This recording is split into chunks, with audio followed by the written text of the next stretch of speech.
बनाए। आज हम ऋतुकाल के वर्गीकरण के बारे में जो पढ़ लिया था, उसके बाद ऋतुकाल के प्रमुख कवि और उनकी रचनाओं के बारे में हम पढ़ेंगे। जैसा कि मैंने आपको पिछली कक्षा में बताया था, ऋतुकाल का वर्गीकरण अपन ने 3 भागों में किया था, ऋतुबद्ध, ऋतुसिद्ध, ऋतुमुक्त। ऋतुबद्ध कवियों में केशव, मतिराम, भूषण, वृंद, दुल्ह, जसवंत सिंह, भिखारीदास आदि आदि कवि थे। ऋतुसिद्ध कवियों में केवल एकमात्र कवि बिहारी थे, तो ऋतुमुक्त कवियों में घनानंद, आलम, बोधा और ठाकुर। इन कवियों में से अब हम प्रमुख ऋतुकालीन कवियों की जानकारी के बारे में अध्ययन करेंगे। तो आज हम सर्वप्रथम ऋतुकाल के जो प्रसिद्ध कवि है, कवि केशवदास के बारे में जानकारी प्राप्त करते हैं। कवि केशवदास, जिनका जन्म 1555 और मृत्यु 1617 माना गया है। कवि केशवदास संस्कृत के प्रकांड विद्वान थे, यानी ये हिंदी के साथ साथ संस्कृत के कवि भी थे। इनके बारे में मत अलग अलग लोगों का माना गया है, काफ़ी विवाद भी है, क्योंकि कवि केशव को बहुत से महाकवि, विद्वान, आचार्य मानते और बहुत से इन्हें आचार्य नहीं मानते। तो ये भिन्न भिन्न विद्वानों के द्वारा भिन्न भिन्न मतभेद है। तो कवि केशवदास संस्कृत के प्रकांड विद्वान थे। ये इंद्रजीत सिंह के दरबारी कवि थे, यानी ये राजा इंद्रजीत सिंह के दरबार में रहते थे और ये उनके दरबारी कवि थे। इनकी रचनाओं की हम बात करें तो केशव के प्रमुख ग्रंथ कवि प्रिया, इनके द्वारा रचित ग्रंथ कवि प्रिया। कवि प्रिया में हम देख सकते हैं कि इन्होंने कवि के औचित्य को और कवि प्रिया में इन्होंने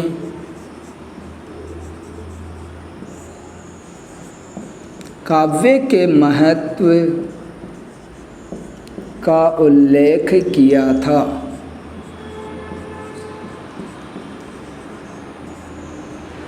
यानी इन्होंने जो जो काव्य का महत्व है उसके बारे में कवि प्रिया में बताया। दूसरी रचना इनके द्वारा रचित रसिक प्रिया।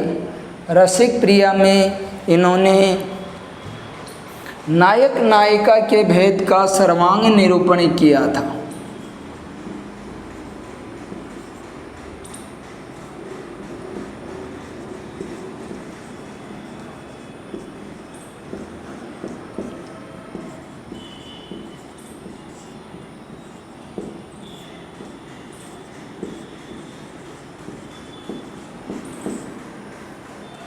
कवि प्रिया में काव्य के महत्व, रसिक प्रिया में नायक नायिका के भेद का वर्णन।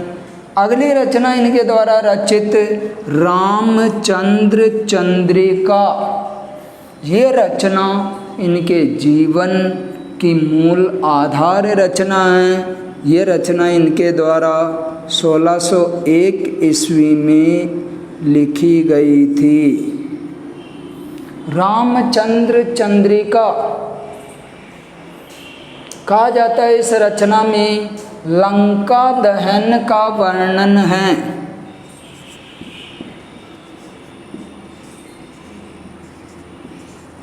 और ये रचना इनके द्वारा 1601 ईस्वी में एक रात में लिखी गई थी।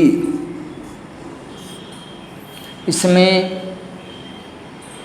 रामचंद्र चंद्रिका नाम से विदित हो रहा है कि प्रभु श्री राम, राम भक्त कवि के रूप में ये माने जाते हैं। और इन्होंने हनुमान जी और रावण के संवाद को इसमें अभिव्यक्त किया। रामचंद्र चंद्रिका में इन्होंने एक रात में जो वर्णन किया है, लंका दहन का वर्णन है, इसमें 39 सर्ग है।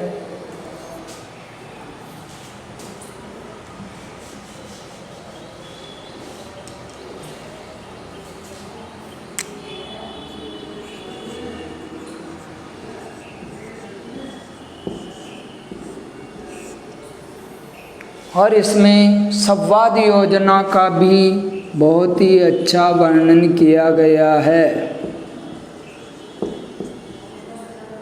जैसा कि अपन ने पूर्व में जाना था, हनुमान जी और रावण का जो संवाद था वो इसी रामचंद्र चंद्रिका नामक रचना में है कि रे कपि कौन तू अक्ष को घातक दूत बलि रघुनंदन जू को रघुनंदन त्रिसरा खर दूषण भूषण भूको। यानी इनके जीवन की प्रमुख रचना ये मानी गई है। रामचंद्र चंद्रिका में छंदों की अधिकता के कारण इस रचना को छंदों का अजायब घर भी कहा जाता है।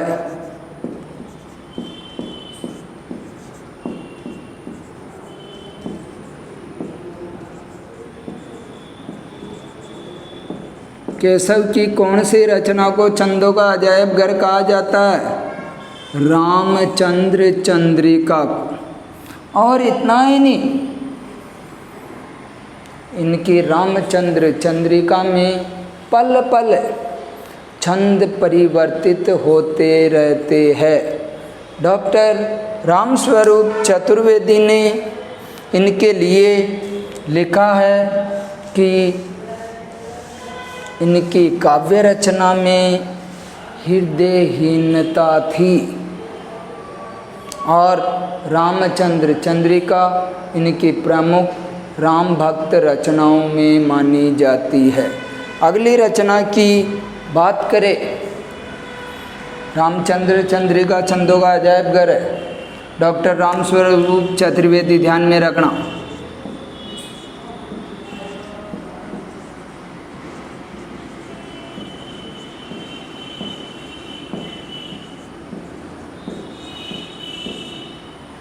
विज्ञान गीता, जहांगीर जस चंद्रिका, छंदमाला, रतन बावनी।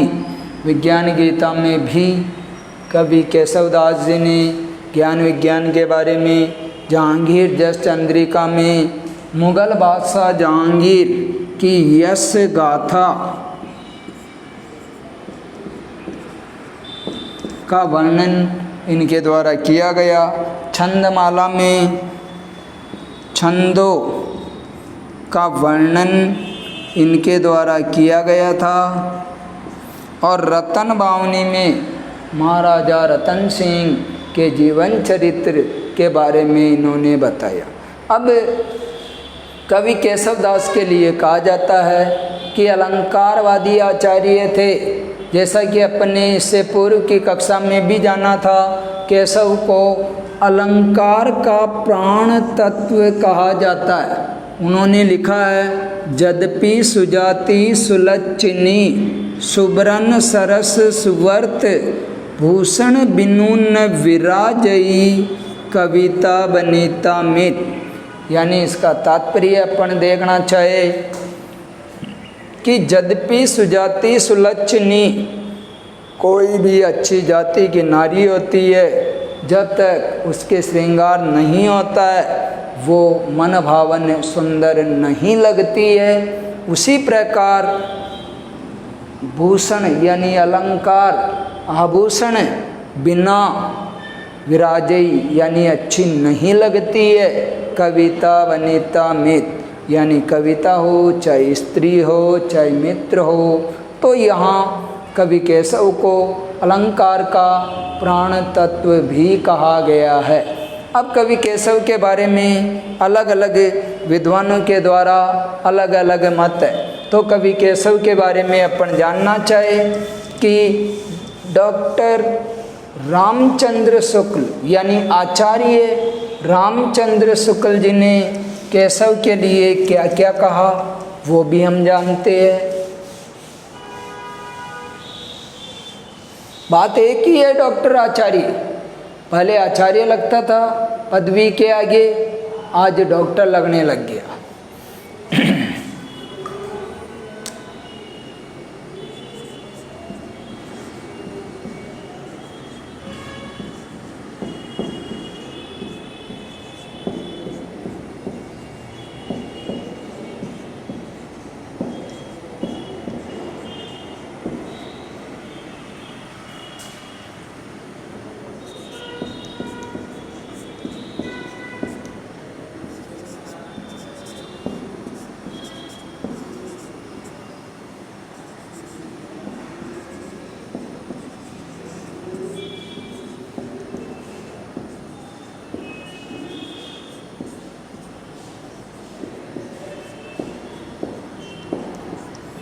कवि केशवदास के लिए आचार्य रामचंद्र शुक्ल ने कहा है कि केशवदास को कठिन काव्य का प्रेत कहा है, यानी केशवदास को कठिन काव्य का प्रेत रामचंद्र शुक्ल ने कहा है।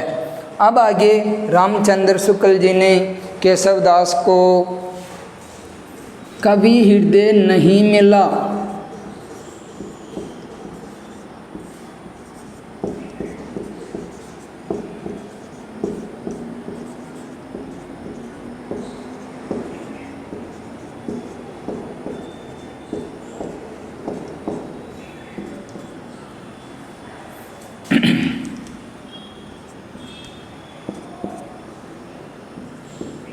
ये बात भी आचार्य रामचंद्र शुक्ल जी ने कही। ये परिभाषा यानी कोटेशन परीक्षा में प्रश्नों के साथ बहुत ही महत्वपूर्ण माने गए। तो ये अपने केशव के बारे में जाना। अगले रीतिकालीन कवि में अपन नंबर 2 कवि के रूप में कवि भूषण लेते हैं।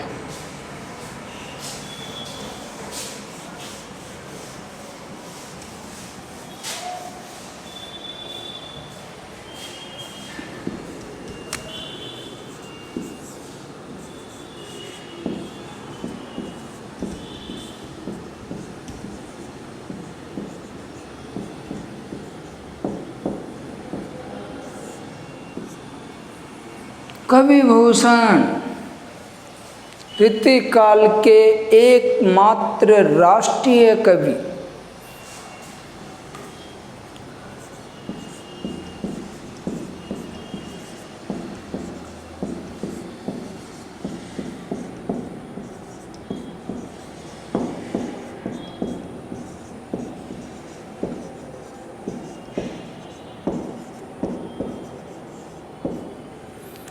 इन्हें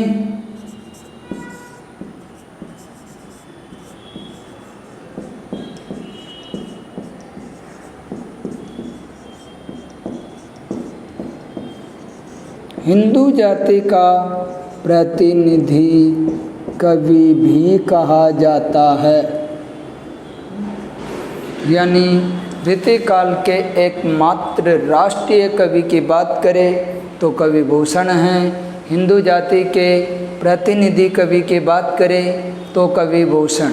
कवि भूषण के बारे में कहा जाता है कि एक बार ये घर से अपनी भाभी से लड़ाई झगड़ा करके निकल गए, यानी भाभी के कुछ उलाहने के कारण ये घर छोड़ के आ गए थे। ये जगह जगह सामंतों राजाओं के आश्रय में गए, किंतु इन्हें आश्रयदाताओं में कोई भी आश्रयदाता रास नहीं आया और अंत में इनको केवल शिवाजी और महाराजा छत्रसाल ही रास आए, तो इनके लिए कहा जाता है महाराजा शिवाजी।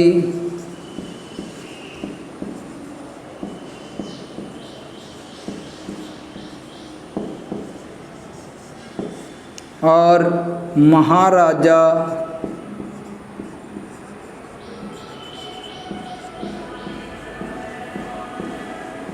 छत्रसाल के राजाश्रय में ये रहे थे।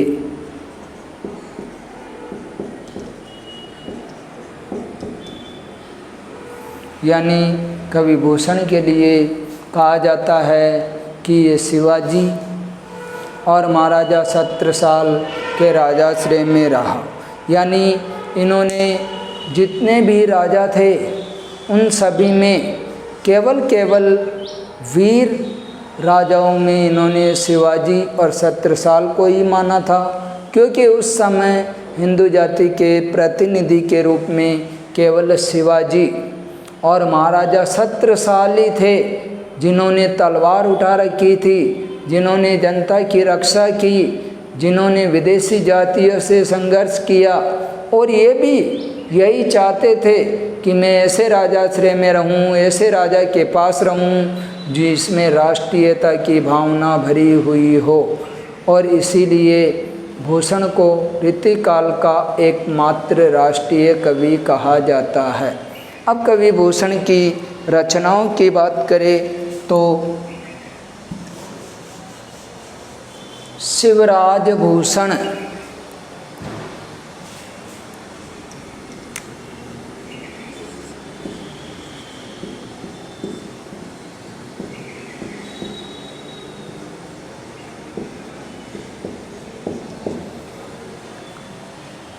एक 105 अलंकार इसमें थे।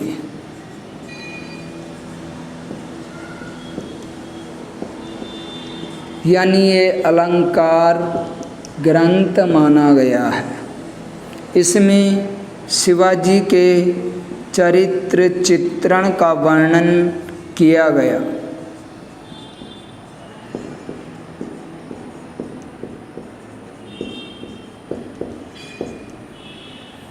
यानी कवि भूषण ने शिवराज भूषण जो ग्रंथ लिखा वो अलंकार ग्रंथ था। 105 अलंकार इसमें थे और इसमें शिवाजी के चरित्र चित्रण का वृत्तांत इनके द्वारा किया गया। अगली रचना इनकी शिवा बावनी।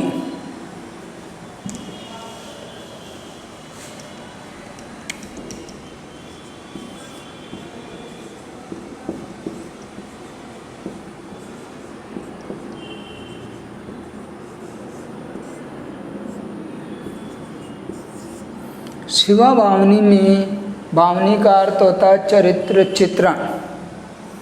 शिवाजी के पूरे जीवन, उनके द्वारा लड़े गए युद्ध, उनके द्वारा राष्ट्रीय का जो भाव था मन में, किस प्रकार हिंदू राज्य स्थापित करना चाहते थे, वो सारा वृत्तांत शिवा बावनी में निहित है। अगली रचना है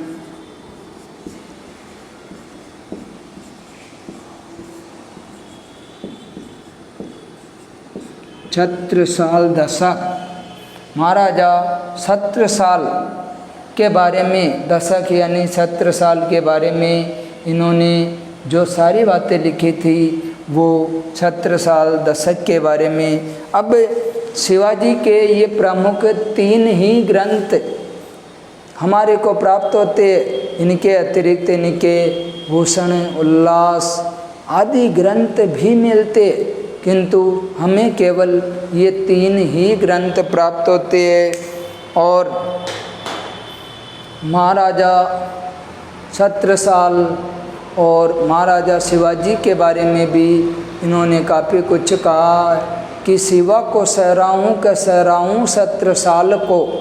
यानी इन्होंने शिवाजी और छत्रसाल दोनों को ही बराबर समानता दी और इन्होंने जो अलंकार का सर्वाधिक प्रयोग किया था वो इन्हीं रचनाओं में इनके द्वारा, जैसे कि अपने इससे पिछली वाली कक्षाओं में जाना था कि 3 बेर खाती थी वो 3 बेर खाती है, नगन जड़ाती थी सो नगन जड़ाती है। किस प्रकार कवि भूषण ने शिवाजी के शौर्य, वीरता आदि के बारे में लिखा था कि शिवाजी के खौफ से मुगल रानियाँ किस प्रकार चारों तरफ दौड़ रही थी और किस प्रकार शिवाजी ने हिंदू राज्य स्थापित करने के लिए अपना सर्वस्व अर्पित कर दिया था। तो आज अपन ने रीतिकालीन कवियों में प्रमुख कवियों में केशवदास और कवि भूषण के बारे में जाना। अगले वीडियो में हम जो ऋतुकाल के और बचे हुए कवि अपने सम्मुख है, जैसे कवि बिहारी जी है, कवि घनानंद जी है, इन कवियों के बारे में अपन जानकारी करेंगे। नमस्कार, धन्यवाद।